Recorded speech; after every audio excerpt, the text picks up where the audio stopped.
Hello and welcome to this episode of Women in Mobility. Our guest for today is Dr. Prabhjot Kaur, a pioneer in electrical vehicles, supporting the industry with battery swap solutions, battery management systems, and bespoke infra management platforms.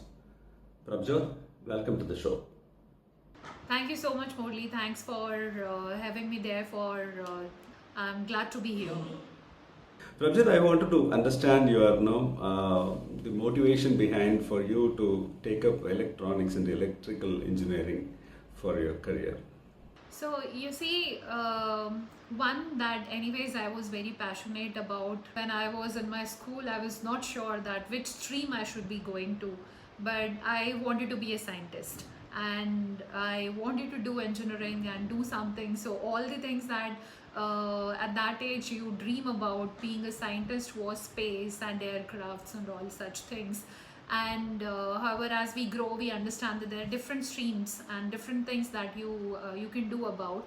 And when I was in my childhood, my father was a big motivation for me to push me to the engineering side of it, while he saw my interest that I was actually repairing TVs, radios, telephones and all other stuff alike.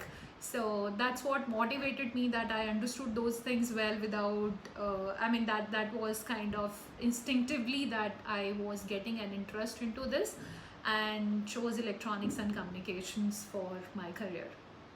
Okay. Your intent was your intent matched when you got into the job?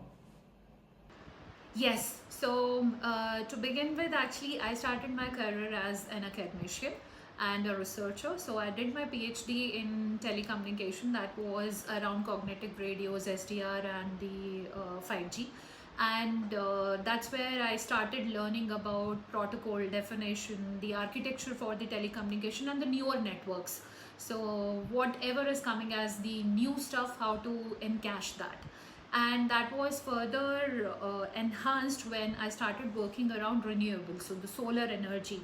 And seeing that back at that time when I joined IIT Madras, learned that the group was working on renewable, and the problem of the people who were residing in off-grid areas, that attracted me hugely. And back then when we started working on it, there were about 125 million people who were not getting connected to the grid at all, or people who were actually not having power for more than 10 hours a day.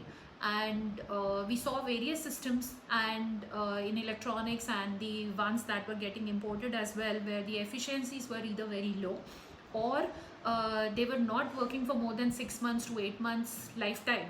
And even when the government was spending a lot of money into that, we saw that the things were not working. And that's what motivated me to explore my interest into the electronics domain and making the kind of the products that could last for the whole life. And once you install it, you can forget about it. And that's where the innovation journey started.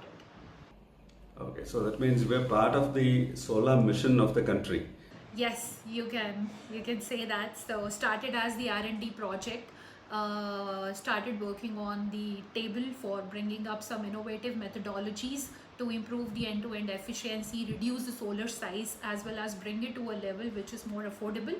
And it all the way went to about, till the time I was handling the project, that particular work, we had installed these systems in about 60,000 homes, which were off-grid, and taken it to the areas which were very difficult to reach. So those were the issues, that the grid was not able to reach to those people.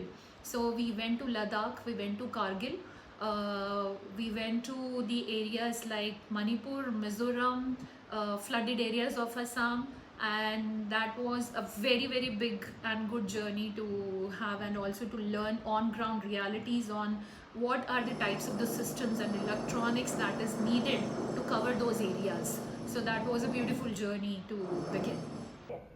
I think you would have faced a lot of challenges, and if you can share a little bit about the challenges, and what was the most rewarding time during that particular mission?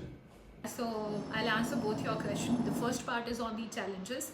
The very big challenge that was there was the terrain itself. So no roads to have a clean access, no transportation available. So there were manual walks, people hired to take these systems on their backs, and you imagine the kind of the areas we were talking about. So there were small hamlets, there were military areas, army areas, small families residing in those places.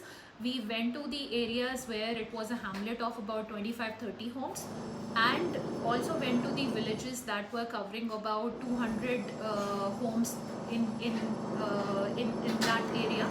So carrying these systems, taking the systems all the way to that place, and without having any access on the telecom coverage, any access to the electricity and anything, installation of those systems and residing in those systems while you are doing the installation, and then the issues on maintaining those systems, right? So once you install, we want to forget about that, but what would you do once you install and there are issues that the system is not working, the system is down?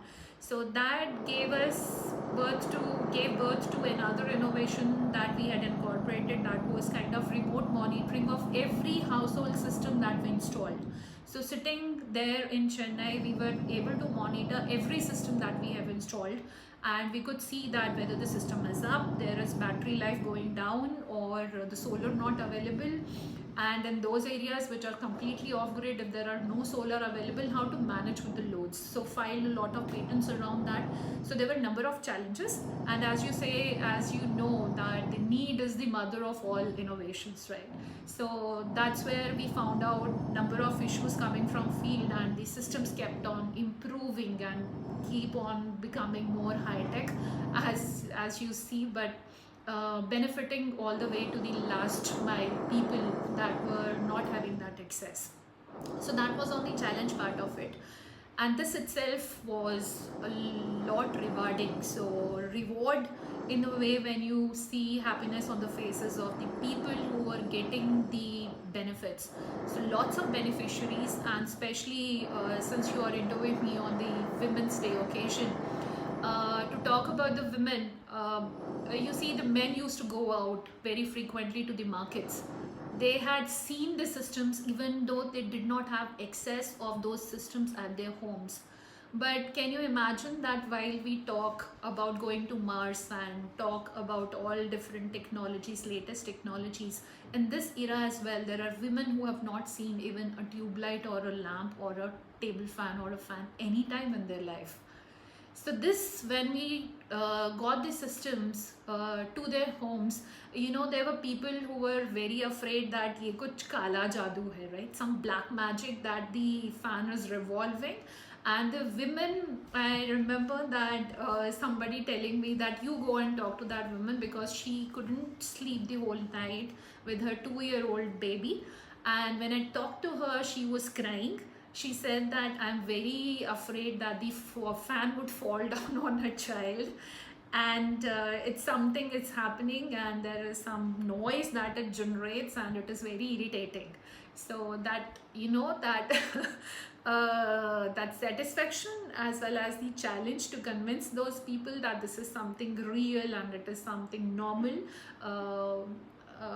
When you look back and see that what impact your technologies and your mission has made, it is very, very satisfying. Girls going to school, the boys were allowed to go to school from those hamlets to nearby panchayats or to gram panchayats nearby cities as well, but girls were not allowed to go. And creating those small hubs there where we could provide lights and the other systems, where they later on appointed some small group of teachers who would come, one teacher at least would come and take care of those children, was really a thrilling experience. In spite of their apprehensions, I think you brought a lot of smiles in many, many faces. Yes, in fact, and that's what keeps us going, right? So if you do some fruitful task which is really making a difference in people's life, and there are beneficiaries where it gives you a target that bringing smiles to 1 billion lives, right? So how to move towards that? Yeah. Yeah. Okay. What made you to venture into your own startup? Mobility, you see, is a very important area in the country. So, if you look at the overall GDP, it's about 7 to 8% of the total GDP of the country comes from the automotive sector. So, here, and if we see that the entire world is moving towards electrification. So, it's a very beautiful transition that we are seeing right now from ICE to the electrification area, right?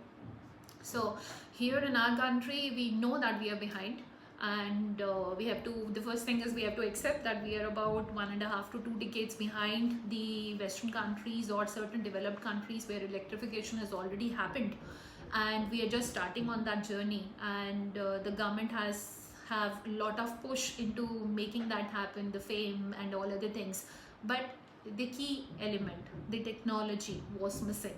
So if you see even till date, especially in the LEV segment, which is our 2-wheelers and 3-wheeler segment, most of the items, I would say 90% of the components, are still getting imported from China, right, or elsewhere. So those are the segments which are very specific to India.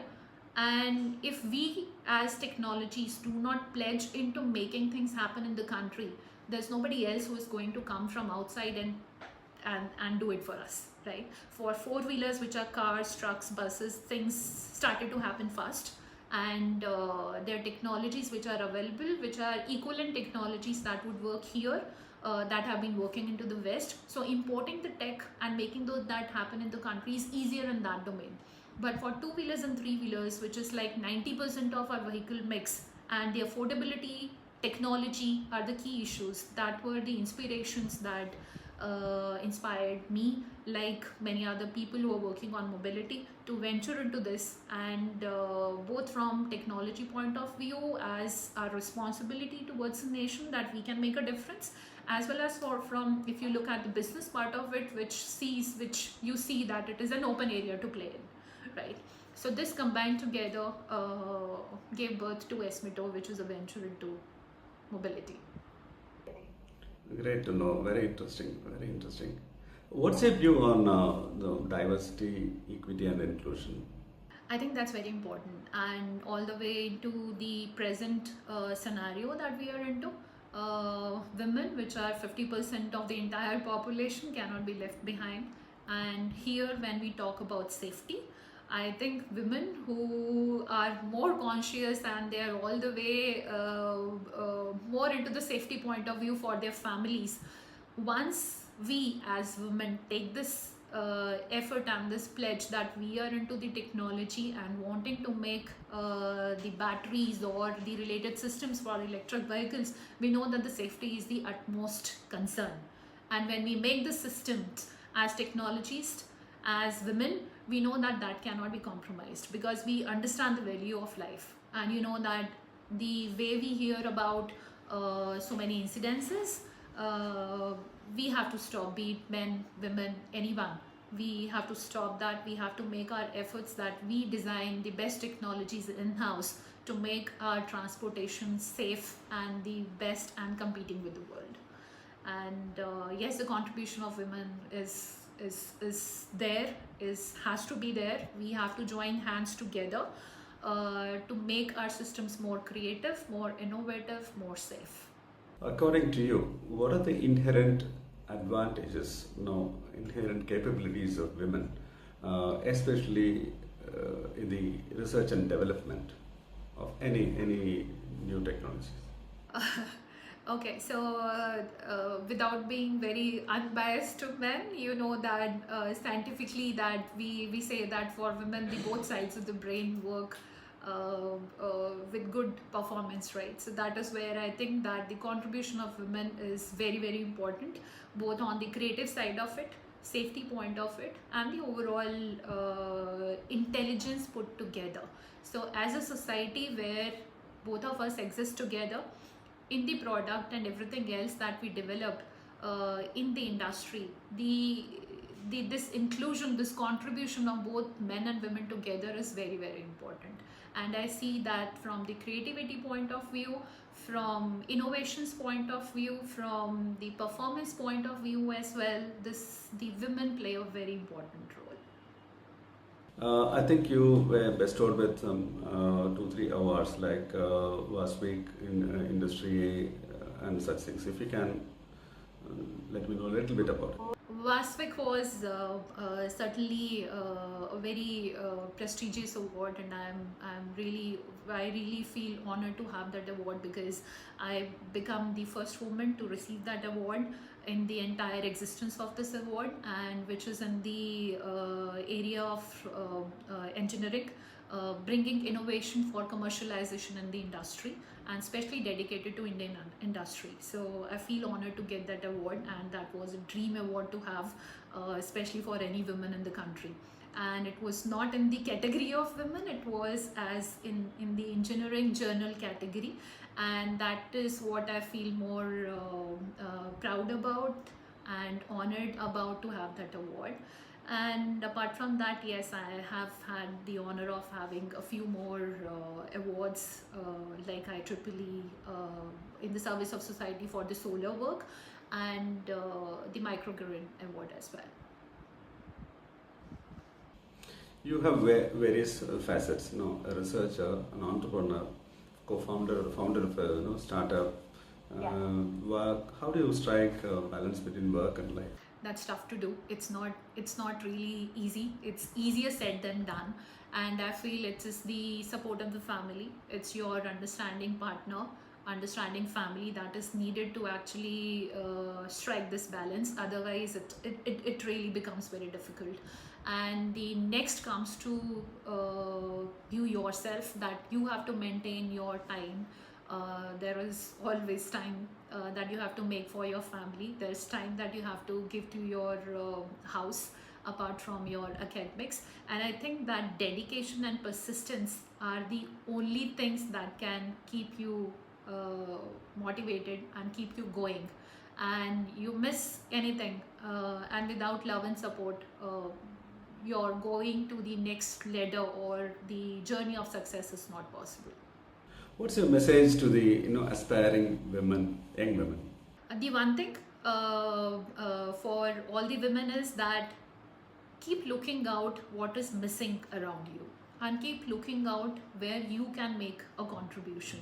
As a woman and as a human being, that is very important. So for all entrepreneurs, especially the women, to identify where I can contribute is very important. We often get impressed by what A has done, B has done, or one particular industry or another industry. It's not about it. It's about what are you good at and what you believe that you can do. So given all your circumstances, given all your troubles and your advantages that you have got, we have to decide that what I can do. So, and once you decide, there's nothing that can stop you. So if you're determined to get where you want to be, it is possible to achieve what you want. Yeah, very interesting.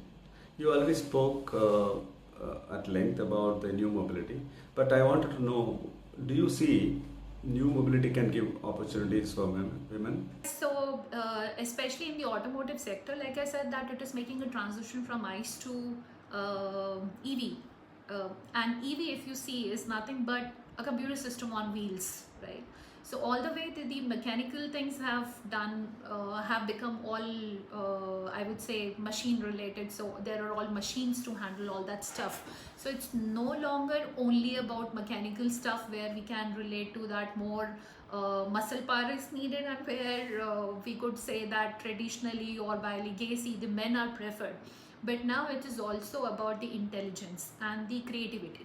So if you are skilled, and if you know your subject well, if you know the algorithms, you know engineering designs, you know the artificial intelligence, be it any domain, you are suitable for the electric vehicle areas. The automobile sectors now are needing the women more and more, not only for the mandate on the inclusion part of it.